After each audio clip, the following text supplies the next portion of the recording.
What's up? Welcome back to the MindShare Podcast. I'm David Greenspan, and this is episode number 376. Time to talk about the elephant in the room. When is the market coming back? So funny, I asked that in the MindShare Collective the other day, which, by the way, if you don't know about it yet, this is our online community designed to help you level up in your career and your life. And what makes our group coaching community so special is the power of collaboration and accountability. You're not just a member. You're part of a group that celebrates wins, shares challenges, and inspires growth. Now, if you listen to the podcast, which obviously you do, and you are, then I invite you to join us if you're not already there. Just go to MindShare101.com and click on Group Coaching. Anyways, I asked everyone, when's the market coming back? Spring 2026, fall 2026, spring 2027? And the overall consensus? Spring 2027. But the crazy part is like people say it casually, like they're just talking about, like next month. Yeah, we know time flies, but spring 2027? Not exactly like around the corner. We haven't even been through spring 2026 yet. So let's do something most people won't. Let's go even further. Let's take a look at what if this market was like this for like the next 3 years, never mind just a year or a few more months. And I'm not talking about totally like a big crash or, boom, whatever. Like, we're talking just lower volume, nothing catastrophic, just slower out there. Buyers being more cautious, kind of like they are right now. Sellers who are still thinking they're getting yesterday's prices. Because if all of this holds true, the way we're operating right now probably isn't having us set up and built for success. Now, the data always tells a story. It doesn't tell us about how it feels. It doesn't tell us about, the emotions going on. But it's the same thing when I tell you, like, send a CMA to your clients once a year on their home anniversary, and then you hesitate. Why? I don't know. It feels uncomfortable. I don't want to be the one delivering the bad news. I mean, the numbers don't really care about how comfortable you feel. They don't. It's just a fact. It is what it is. It's a number. So let's look at right now, okay? Last year, the GTA, and I know that I appreciate every single one of you, and I know that we've got an audience that spans, coast to coast here in Canada, down south of the border. We've got international listeners. I mean, we could see it from the data. We could see it from the reviews coming back from people, the inquiries that come in, and I'm super grateful. Now, why am I saying that? Because we are located in the GTA, the Greater Toronto Area. It is the biggest, call it, city in the country. This is where we live and play, and so I use it as a baseline for stats. Does it tell us what's going on in small town? No. It tells us what's going on in the biggest city in the country. So anyways, want to throw that out there. But last year, the GTA finished with just over 62,000 sales. And that's actually down again from the year before. And when you zoom out to like 2021, like the peak of like complete insanity, we're still miles off that pace. In some months, we've been running 30 to 40% below peak transaction volume. In January 2026, like roughly, we had about 3,000 sales across the GTA, which again is down close to 20% year over year. Prices are down, mid-single digits again, depending on product type. Average prices are down. And like, it's not some dramatic crash, like I said a moment ago. It's just slower. Listings are up in certain segments. We do know that. So again, I know there's some pockets that there are things happening.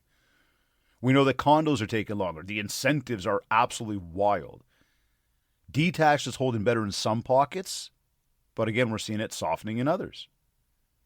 And this whole pre-con thing, well, we're seeing developers offering incentives again. Like, there was a point where that didn't happen. Okay. There was a point where people were lined up, out the door, around the corner, down the street, everybody just looking to, put down a deposit and buy something. But now they're giving away extended deposit structures. Projects have been delayed. Some have even been totally shelved entirely. There's billions in inventory sitting because of confidence, end user confidence. And it's not what it was. And again, it's not about, people being scared or fear of. It's just contraction. And then add in what we've already been living through over the past little bit, right? Interest rates went from basically 0 to 5% or over 5% in record time. Household debt in Canada still among the highest in the G7. I mean, don't even get me started. I got to take a trip and I'm thinking about Rome like home. $15 a day. 15. Before you know it, for the few days that I'm away, it's going to end up costing me more than my regular phone bill. And I mean, that's one of the many, many examples. You go to the grocery store and what used to be $100 is now $200. Just like that.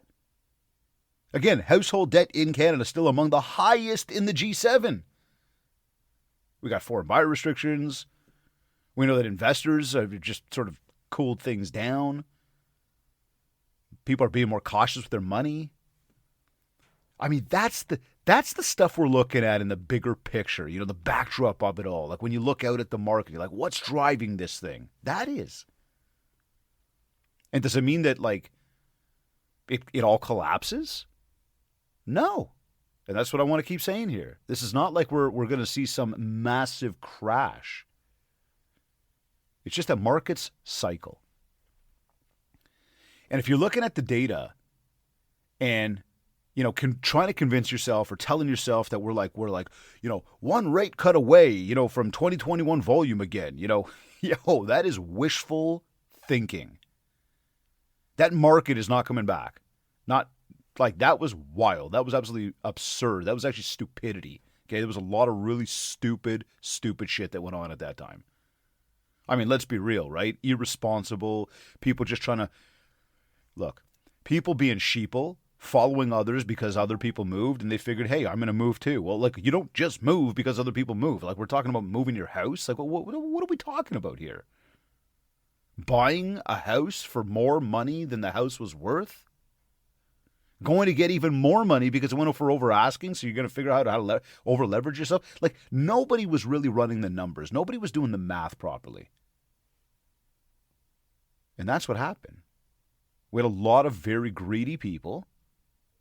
And it put a lot of people into some big problems now, right now. Last year 25, this year 26. Nothing in the numbers that we're looking at right now screams it's about to burst, everything's going to be great, or it's about to crash. What we're seeing with the numbers is an adjustment, a recalibration. And what's really important that we acknowledge here right now, and the reason we're talking about this today is because most people that I'm speaking to, most agents that are out there, they haven't adjusted their structure. They haven't looked at the foundation and said, what do I need to do different? Maybe there's a small emotional adjustment where you're acknowledging what's going on out there. You are thinking about it. You are feeling it. You're feeling the pressure of maybe having to pay the bills. You're feeling the pressure of the fact that people don't want to make moves right now. You're feeling the slowness of the market coming off of some really good years. Again, the emotion. But the structure is what needs to change. Right? Just lowering expectations. I mean, hey, yes, lower your expectations right now. But telling yourself, it's just temporary. I'll just cut a few costs and everything will be okay. No, I'm going to tell you right now. This is about really having a look at your operation, the model, the way you go about it, and how you actually deal with a market that has lower volume. Because again, I'm going to say it. We're not sitting here saying that it's going to crash, but at the same time too, I don't want these false pretenses out there of it's just coming back tomorrow. It's not just coming back tomorrow, unfortunately. And I know, Dave, oh man, we're so negative. No, we're being real. Come on.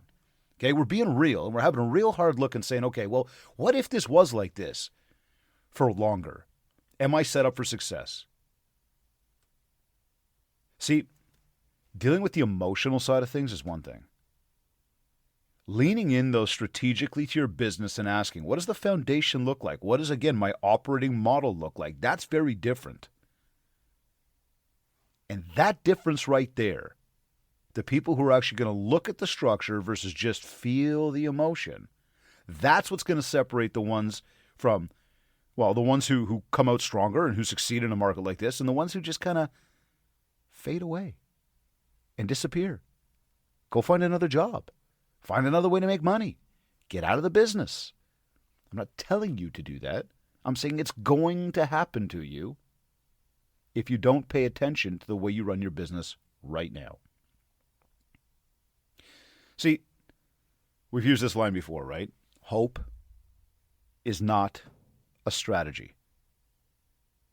There's this fantasy running around of this timeline in this industry. Oh man, spring's coming, everything's going to be good. And then all of a sudden when the spring's not good, it's like, fall, we're going to wait for fall. And all of a sudden the fall comes and it's like, next year. Like, there's no strategy in that. You're literally just deferring the actual reality of what you need to be paying attention to and how you need to be changing up what you're doing. So you either leave or you stay, but you kind of just stop achieving. Or you stay and you recalibrate right now. There are agents right now who are technically active, but they're not building a single thing, right? Busy, always busy. Oh, so much to do. Oh yeah, I've got lots to do. Yeah. Oh yeah, I'm gonna go this and that. But if you ask them, break down your week. Okay, tell me what you did for your IPAs, your income producing activities. Gets real light real fast. Okay, and I'm talking about asking people, how many phone calls? Not just did you make your calls, but how many? Okay, how much time did you spend? Not just you did it, but how much? Let's be real. See, oftentimes when you start to break down your time in a day, and you start to actually look at where am I spending my time? What am I doing with that time? If you actually pay attention to time, not just what you think you're doing, but time, you will realize you waste a lot of time, a lot of time. So think about that. How many and ask yourself this, how many real conversations are you having in a day? How many listing appointments are you setting in a week, in a month? How many follow-ups have you been doing beyond just sending a quick text message?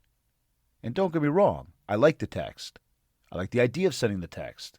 I think it's a powerful tool when we talk about our communication, our 7 ways to communicate, and connecting with somebody else. I think text message is a great way to connect as a one-to-one, not a one-to-many channel.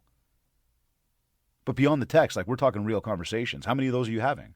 I actually spoke to a buddy of mine the other day, good buddy of mine, awesome broker in the industry. In fact, Tim Sirianos from Remax Ultimate and Condos, great guy, good buddy of mine. And we were talking, and I'd sent him a text, and I just we talk all the time, and I said something what's going on, or what's up, or how are you? I don't know. Anyways, what does he do? He calls me. We start talking. We spend 15 minutes on the phone, and we talk often, on a regular. But the point is, 15 minutes on the phone. Was it about business? No. It's two people connecting. And through that connection, that's been going on for years together. We go for lunches, we talk. Sure, there's been business in and amongst it all, but he and I know more about each other's families than we do business together, if that makes sense, which opens up the opportunity for business when that opportunity is there. The point that I'm making here is when we come back to the long game of this business, Tim and I are buddies. We talk. We keep a relationship going. He calls me, I call him, we text each other. So again, a text is not a bad thing. But it's that phone call that takes the relationship to the next level. That's where the conversation gets deeper. That's where you're able to talk about different things. That's where you're able to share those emotions and those feelings and those opinions. And thing is, when there's absolute silence, when we're not doing anything, we're not accomplishing. We're not connecting. We're not building relationships. So there's a lot of people that feel like, if they bumble around checking notifications or going online or looking at the market or just sitting at the office, like it's, yeah, I'm working, I'm productive. But like, no, you're not. Like if you want to be doing one thing to drive your business, one thing, you can keep your damn pajamas on today if you want to, okay? You don't have to leave the damn house if you don't want to. You pick up that phone, though, in your pajamas while you're at your home, and you are creating opportunity for your business. And that is the beauty of this game that we play. And that's, again, the realization that I'm trying to hit home with right now today when we talk about this market that's going on right now and being real about what's going on, being real about the shoes you're wearing, being real about the actual process and the structure behind your business. Look. A lot of people are resting on their laurels from the good markets they had back a few years ago. I see people who've been in the business for decades who understand that market was just an anomaly, and I appreciate those people's realness and the realness, like the realizing, I don't know, I'm trying to find the word that I'm looking for there, but like I appreciate those people going like that was a blip in the market. But then you got some other people that have been in the business like 10 years and they got in just before the market like completely heated up, started to build up their business. Then the market like absolutely exploded. And instead of people looking going, oh my God, the market exploded, they looked in the mirror and went, I am the best. I am a freaking rock star. I am buying myself a brand new fancy car with a brand new fancy suit and a brand new fancy watch. I'm going to take some brand new fancy pictures and everybody's going to come and work with me because like I'm incredible. Now, I'm not trying to tell you you're not good. I'm not trying to put you down. But if you think that you had these amazing years just because of you and not because the market was absolutely ridiculously stupid and greedy and selfish and all that other stuff, sorry. Reality check. It wasn't just you. When markets are up, everybody's making money. So that's the person that worries me. There's the person that got in right around that time of like the height of the market. And again, right away, immediate success. They're also the ones that worry me because now they're seeing the worst of what they've ever seen in this industry so far. The thing, though, too, is that people who had these fantastic years, who did some stuff that or maybe didn't have to work all that hard and didn't have to push too much, who are still sitting back resting on that, those are the people that are really poised to fail, have a rude awakening, mindset-wise, going to come like right down, maybe again crash and burn, maybe disappear. I mean, think about companies that thought they were too big. Like, we need some perspective here, okay? Think about this. Toys R Us once dominated the space that it was in, right? Selling toys, the store, go in there. Like, man, I remember when I was a kid walking into Toys R Us. It was the coolest place in the world. They used to have over 1,500 stores globally. They were doing billions in revenue. But they didn't adapt to the e-commerce world. Like, they weren't aggressive enough about it. Started to pile on the debt. Here's Amazon reshaping like behavior around the way we buy. And bang. 2017, Toys R Us files for bankruptcy. Think about Blockbuster. 9,000 stores at its peak. 9,000. Netflix offered to sell to them Okay, check this. Netflix offered to sell them for $50 million back in 2000. They passed. 10 years later, gone. Do you remember Kodak? Kodak actually invented the digital camera back in 1975. But they figured, we're going to put this on the shelf because we got all these, this stuff called film, and we make a lot of money on film, and so we want to protect those margins. So we're just going to kind of like put this digital camera thing away. Yeah, they filed for bankruptcy back in 2012. Think about Sears, to my Canadian friends here. Sears was once the largest retailer, actually Canadian, North American, once the largest retailer in America. But failure to actually modernize their supply chains and the whole retail experience, it crushed them. Here, Hudson's Bay, founded in 1670. One of the oldest companies in North America, survived wars, depressions, Confederation. And at its peak, check this one. It operated hundreds of department stores across Canada under Hudson's Bay brand, Zellers, Home Outfitters, Lord & Taylor in the U.S., and Saks Fifth Avenue. But over the last 15 to 20 years, they sold off Lord & Taylor. They sold real estate assets to stay liquid. They closed Zellers, closed Home Outfitters. Their footprint shrunk dramatically. They repositioned themselves from being this retailer to this asset-heavy real estate operator just to survive. Hundreds of store closures across North America, massive layoffs, constant restructuring. This wasn't because retail shopping just disappeared. It's because they didn't adapt fast enough to the e-commerce behavior, to the supply chain shifts, and to all the consumer expectation changes. Well, Amazon and everybody else ate up the market share. They were iconic, Hudson's Bay, but it didn't protect them. And your brand, your popularity, is not going to protect you either. None of the companies I just listed off were small players. They were dominant. And what killed them wasn't that they just overnight, boom, they collapsed. It was this slow trickle, right? This slow failure. The failure to prepare for the shifts that were happening, to adapt to them. Check this.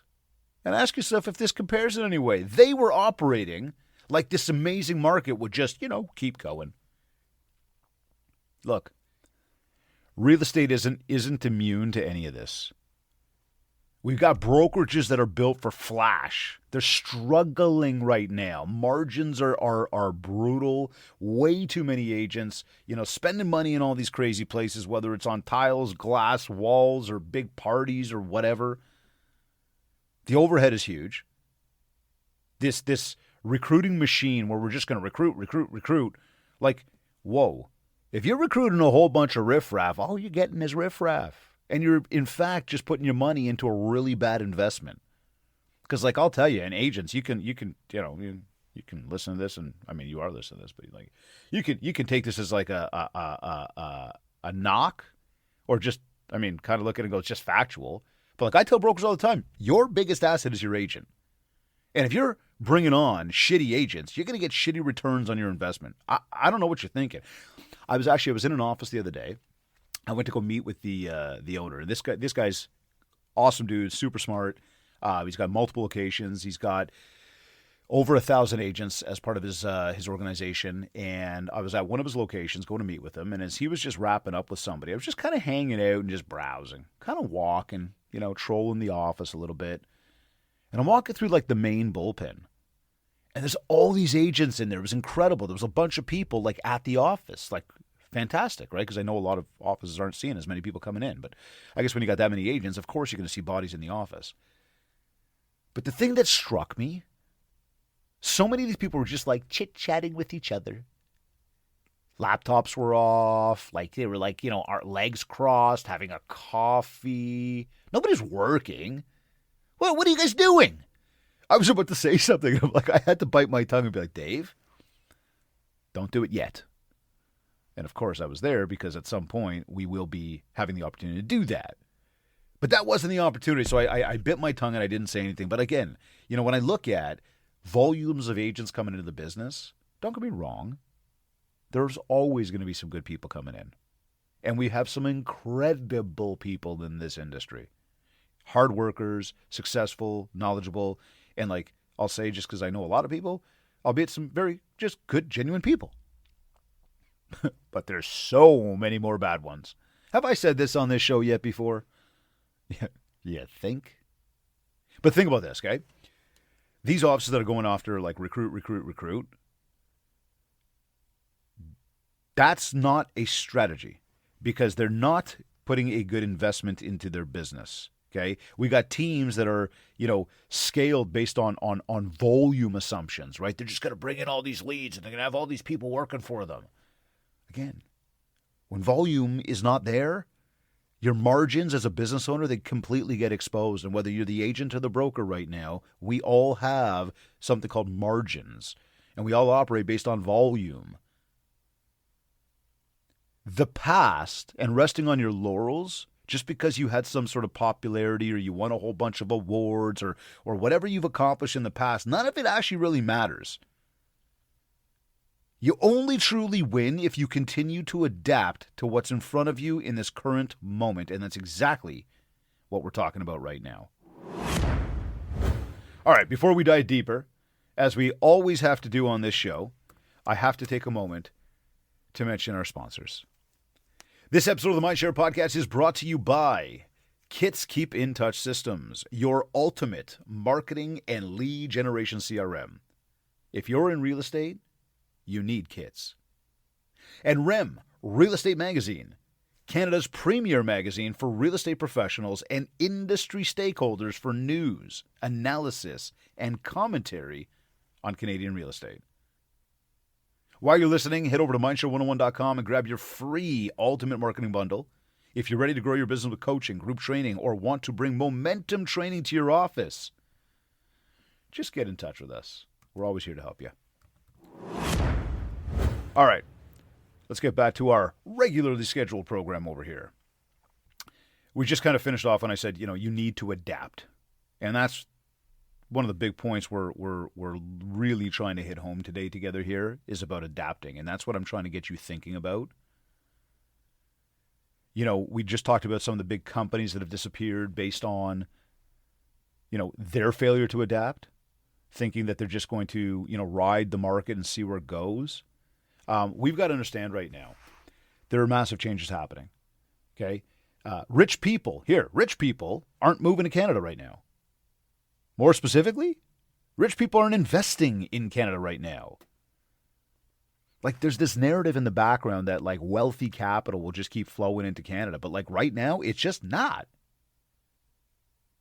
The reality is a lot more nuanced than that, okay? We got foreign buyer restrictions. We've got, geopolitical shifts going on out there, absolutely, wild. And I mean, again, I'm not going down that road on this show. Currency. I mean, between, the dollar, the US dollar, the Canadian dollar, where people are moving their money into gold right now. And a lot of people are looking at global diversification beyond just, let's say, again, if we say a good example is always are you investing in the greenback anymore? People talk about, the US dollar, right? Dollars are moving to different places at this point. And those high net worth individuals, they're spreading their risk around. So investor activity again, I come back to the GTA, some of the segments here, it's actually really, really cooled off compared to where we were at the peak of the market. And when you look at where a typical investor lives, you think about condos and new builds. Well, we know that January 2026 condo sales in the GTA were down about 26% year over year. And that's not some coincidence. That's straight up, that's demand drying up in a real classic investor segment. And get this, Toronto new home sales last year were the weakest we've seen in over 40 years. We're talking barely 5,300 units for the whole year. So for developers who count on investor demand, that is massive. That is seismic. Even commercial investment dollars, another like read on investor confidence, that pulled back nearly 8% in 2025. Residential land sectors, were down double digits. It's not just soft. This is about like caution. So if all that money that flows from outside just begins to slow down and investor volume starts to soften, our business always leans heavier on the end users. The families, the downsizers, the move-ups. And that, understand something, that right there is the relationship-driven business, which we know takes longer to establish. It requires way more trust. And when you haven't got a database that's actually going to be working for you and that you're working, it is going to punish you. So if your business was built on speed and inbound leads and I'm waiting for the people on the internet to come and talk to me and, total strangers and they're going to find me. Of course they're going to find me. You're probably really feeling the pressure right now. Now, if you do what you know you should be doing. And I mean, if you're working with me, you are doing this. That's one thing I know for sure. If you're not working with me, you need to be, because we're going to make sure you're doing this. Building a business based on depth, based on repetition, based on discipline. You're doing that based on database. What we're going through right now, you will survive. You will. But you got to do the right things, right? We can't just say we have the database. We can't just say we've got 30 or 40 people. We need to be thinking every single day like a hunter. What am I doing today to go out and hunt? What am I doing to set traps? What am I doing to take the stuff that I caught and put them into my database so that I can, cultivate more opportunities? And then what am I doing to set more traps? And I know so many people get caught, lost, distracted, overwhelmed. Got a few listings on the go, got a few buyers on the go. All of a sudden the follow-up and the prospecting stop. It can't be like that. If you want more buyers and more listings, the prospecting cannot stop. The IPAs cannot stop. They need to keep going on a regular basis. Consistency, magic ingredient to achieving anything you want in life. That is how we win this market right now. It's about doing the things that I know you don't want to do, but we both know are the things that work. So let's assume that this pace holds for not just till spring 2027, but let's just say it does this for the next 3 years. Okay, we're not rebounding next spring. We're not magically all of a sudden everything's just going to be okay. But I'm going to ask you something. This happens for the next 3 years. What's the first thing that actually breaks in your world? And if you're like, what are you talking about? Think about it. Is it your savings? Are you running out of money? Is it your confidence? The way you feel about you when you look in a mirror? Is it the team that you might have built when volumes were at the peak and you got admins and you got marketing people and you got infrastructure, maybe bricks and mortar, and you got all these people relying on you? If volume is down 30%, the things I just asked you about, they're not some abstract myth. It's just math. There's fewer commissions. There's fewer shots being taken. So if you improved your conversion rate enough to compensate, we're talking even by 10% or 15%. Or are you still walking in the same way you did when everything sold in 5 days and multiples offers were just happen all the time? For the people that didn't even have any skill in this business, they were able to be rock stars. Come on, are we serious over here? If deals are harder to come by right now, harder to win, harder to make happen, are you actually better today, or are you just more stressed out? And if commission pressure continues to increase, which we know it is, do you have the actual negotiation skills, that muscle to defend your value? Or do you just start discounting yeah, I'll do it for 2%. Yeah, I'll do it for 1.5%. Yeah, I'll do it for 1% because you just want the deal, because you're nervous. If your cost per deal has started to just kind of creep up, because maybe we're just spending on stuff without running marketing budgets, we're not actually looking at our marketing plan, we're just throwing shit at the wall and hoping something sticks. You getting sloppy?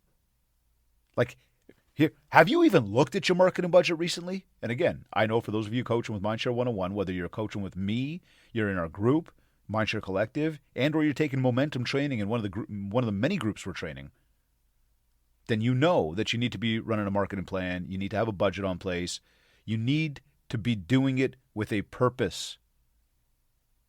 Understanding how much money you're putting out in a month for needs and wants and business expenses, how much money needs to come in a month, how much money are we putting towards marketing, what kind of return on investment are we getting on marketing? I mean, guys, these are math questions. It's not mindset questions. Math doesn't care if we're feeling motivated or not. It literally just exposes the shit out of us, just like it did to Blockbuster and The Bay and all the other companies I mentioned earlier. End of the day, money is numbers. And we all go to work to make money. So it should go without saying that we need to pay attention to our numbers, especially in a market like this. Now, let me ask you another question. Have you ever actually written down like when you want to retire? Not like, one day or like when I've made enough. I'm talking actual age, like a number. Where you want to be, who you want to be there with. Most people haven't.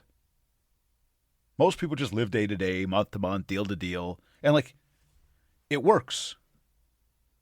Until it doesn't. So maybe this slower stretch isn't being punished. Maybe this slower stretch is space. Space to actually look at what you've built. To look back on the past few years and refine. Like, okay, I see what I've done. Now let's take a look at where we're going and how we're going to actually get there. Because most agents don't own an actual business. Instead, it's just production. But that's not the same thing. Because that production is going to stop when you stop. And, a business actually keeps generating dollars.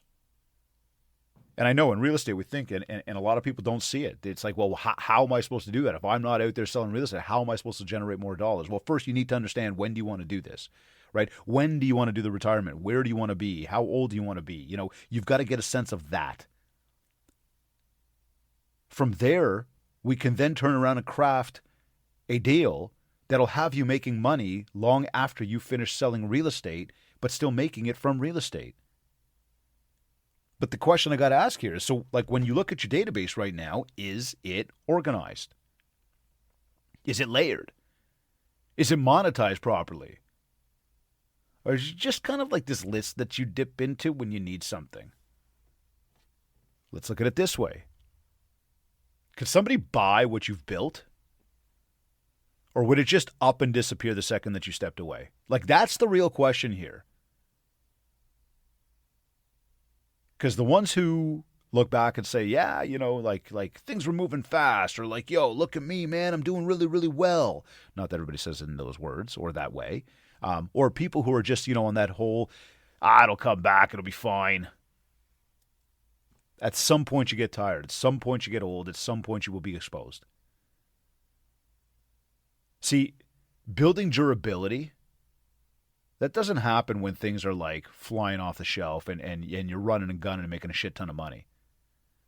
It's built right now. Like right this moment, when things are slow, when the things are uncomfortable, when nobody is clapping for you. You're not getting any rewards anywhere. It's a constant grind every day. But don't tell me you want freedom in 10 years if you're not building something that's going to be able to survive without you. Because right now, you're either building an asset or you're literally just collecting commissions, and there is a big difference in both of those. Look, nobody actually knows when the volume is going to come back. And if they say they do, they're guessing, and they're just maybe giving you a real confident answer. But like spring 2026, fall 2026, is it spring 2026? Is it 2028? Like, we throw years around like they're weeks. But we got to really look at, what we got to truly understand is that the market does not give a shit about how long you've been licensed. It doesn't care how good 2021 was to you. It doesn't care how hard you feel like you're working. It just keeps moving. And while it moves, realistically, there's a decision happening, and quietly it's deciding who built something real, and who again is just scrolling and surfing and doing whatever else. I mean, some of you are going to get leaner, and some of you are going to get sharper in this stretch, and some of you are going to just get tired, and you won't even notice it happening. It's going to be subtle. A little less urgency, a little more distraction, a little more, rationalizing. I mean, that's how it goes. So you can keep telling yourself this is temporary, or you can do something about it right now, tighten up your operations so that it doesn't matter how long this lasts. It's not about some big dramatic change or some big, emotional, like, oh my God, new me. It's about being deliberate.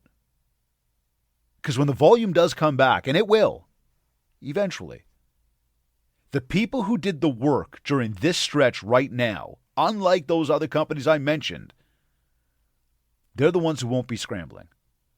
They're the ones who are going to be positioned properly to take advantage when things come back. Because again, what goes up must come down, and what goes down must come up. And the people who take advantage now, well, they'll be able to explain exactly how they did it down the road to the people who wonder, how did you survive? Well, it's about preparation, it's about realization, and it's about right now paying attention to how you do what you do. I'm David Greenspan, reminding you to build MindShare, because MindShare equals market share. Thank you for tuning in. I'll catch you next week.